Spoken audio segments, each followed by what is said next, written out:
Hi guys, and welcome to another episode of my Everton FM13 series. And today I'll just be updating you on my last few results. We are almost in January now.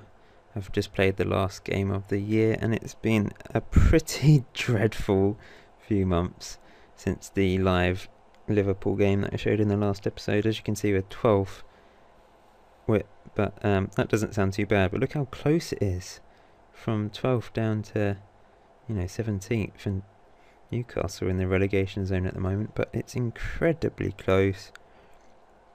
If we win, we can, a couple of wins will take us up the table as well. But it's been horrible. We've won 6, drawn 4, and lost 8 overall. That's double the amount of defeats I got in the whole of last season. And I've almost finished half a season. One more game to go, which will be against Arsenal. But since that Liverpool win, we then had a very good 2-2 draw against Real Madrid. I'll show you the quick highlights of this game, just because it's against Real Madrid. I'm very proud of that draw. But yeah, after this, I'll show you in the league we've been awful. Considering we finished 3rd last season, I was hoping to push on, finish in a similar position, but I don't think that's going to happen. Very unlikely. Just not responding at the moment. Come on, game. Please respond. Here we go. I'll just show you the goals. Overall, it was, I guess, slightly disappointing this result, as you will find out in a minute, but we did draw against Real Madrid, and that's brilliant. We did lose the first game in the group 3-0 against them, so beautiful draw. But that Bradley guy was very impressive against us. First goal, nicely passing it around. We've missed Fellaini. We really have missed Fellaini. But Erdley put in a lovely ball to Jelovic to find the back of the net. But Fellaini, we so badly need him back. Just shows how important he is to the team with our recent league form. We then went 2-0 up somehow. Pinar crossed it in, and Jano, at the second attempt, found the back of the net. So I'm guessing it was a bit disappointing that they did go on to draw, or claw 2 goals back, but still a draw against Real Madrid is very good, and it was just a very good quick fire double from us that allowed us to take the lead. And after that it was a struggle. The first goal, a good save from Howard, and Ronaldo, of course, had to go and ruin the party. And they finally equalised. Game's been stupid. It keeps not responding when I click on the next goal. Bradley with a free kick that just seemed to lob over Howard. I've noticed that is a bug that's still in the game. These free kicks that would easily be able to save by the keeper if you see them in 3D mode, they just seem to lob over the keeper's arms. It's a bit ridiculous, really. But yeah, hopefully that will be sorted at some point with a patch. Okay, so after that we then had a very, very good win against Man United, 1-0. Lukaku with the winner, and a 2-2 draw against Chelsea, goal from Jelovic and Naismith, and then a 2-2 draw against Galatasaray. So at this point it's going very well, and almost through to the knockout stages of the Champions League. But then we lost 2-1 against Sunderland, Vossen with the goal, and 2-1 against Stoke in the Capital One Cup, Barkley with our goal. And then another 2-1 defeat against Stoke in the league, Jelovic with our goal. But then a bit of a reprieve, a 3-1 victory against Benfica. We'll see the highlights of this. And it helped us through to the knockout stages of the Champions League. We finished 2nd in Group A behind Real Madrid. So we'll probably get a very tough draw in the first knockout round. But I'm very happy to get through the groups. I think that's probably what my board wanted. So yeah, very happy with that. Just the league form's worrying me, and we're out the League Cup now, which did look winnable because a lot of the actually all the big boys had gone out of the competition. So to lose against Stoke, that is disappointing. But we move on. Hopefully the FA Cup will be up for grabs. So I decided to play Oviedo on the left wing, which worked very well in this game. McCarthy's been brilliant as well, probably my best player this season.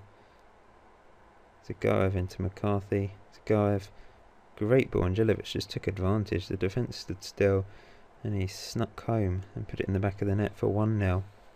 10th goal of the season as well, as you can see there. It's good stuff. Then they equalised. Salvio penalty, who I loved on FM12 for my West Ham save. He was brilliant. Became a legend at the club.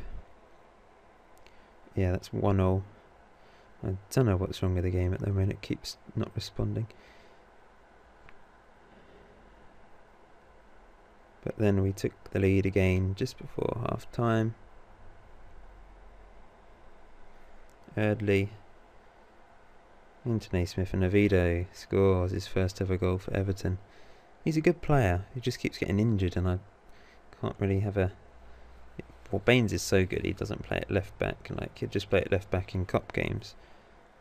But I tried him out on the wing. He seems to be quite effective, so he might play a few more games in the future. And Jagielka wraps it up for 3-1. But then we were back to our poor league form with a 1-0 defeat against Fulham and a 3-2 defeat against Southampton. We were 2-0 up, Jelic and Morales with goals, but Eardley stupidly got sent off and they just dominated and won 3-2 in the second half, and that was devastating. I thought we were back on form, but we weren't. That was our 4th defeat in a row in the Premiership. 5 games without a win, and we made it 6 games without a win in the Premiership with a 1-1 draw against Burnley. McCarthy with the goal. But thankfully, we just beat Wigan. Naismith with the goal with 1-1-0. We're back in with a shout. We moved up from 17th to 12th with that win, as it's so close. Goal difference isn't too bad, -2. And I'm really hoping we can just push on. Arsenal will be tough, of course. If we do get a win, I'll be very happy. It's not the end of the world if we don't, but I think I'm on thin ice. I think the board are upset with me, despite doing well in the Champions League. But league form has been dreadful. I've tried every single tactic under the sun that has done well for me on the game, and nothing's really working. So I've gone back to this formation, which was very good attacking-wise last season, and I played it for large chunks. But defensively it was suspect. But hopefully that will change, and I'm just going to stick with it for now and see what happens. We've then got Gillingham in the FA Cup, so that should be an easy win. Tottenham will be tough, Newcastle will be tough, Man City will be tough, so the next 4 games could really define our season. If we can get good wins against those tough teams, then we may be able to catch up with the European places, but going to be tricky. After that, the next few games are definitely winnable. We've got Olympiacos in the first round. I didn't realise that. That's alright, that is winnable, definitely. We've got one of the probably the easiest team. Yeah, definitely the easiest team. That is lucky for us, apart from maybe Copenhagen. But yeah, if we can get through that, then who knows what can happen. I'm happy with that, definitely. Okay, so I think the next video will be probably, maybe I'll do another live game against Liverpool. Do another, or maybe not. I might go to after that game. I might go to the end of March even. Depends how I do in the Champions League, I guess. But around sort of between Liverpool and Man United, I'll probably do the next video, show you the highlights, and then do one more at the end of the season. So anyway, hope you've enjoyed it. Hope you're enjoying this series. I know second season has been a bit of a dampener, apart from the Champions League compared to the first season, but hopefully things will pick up wish me luck in the comment section, and give the video a like and subscribe as well if you haven't done so already. So thank you for watching, and I'll see you soon.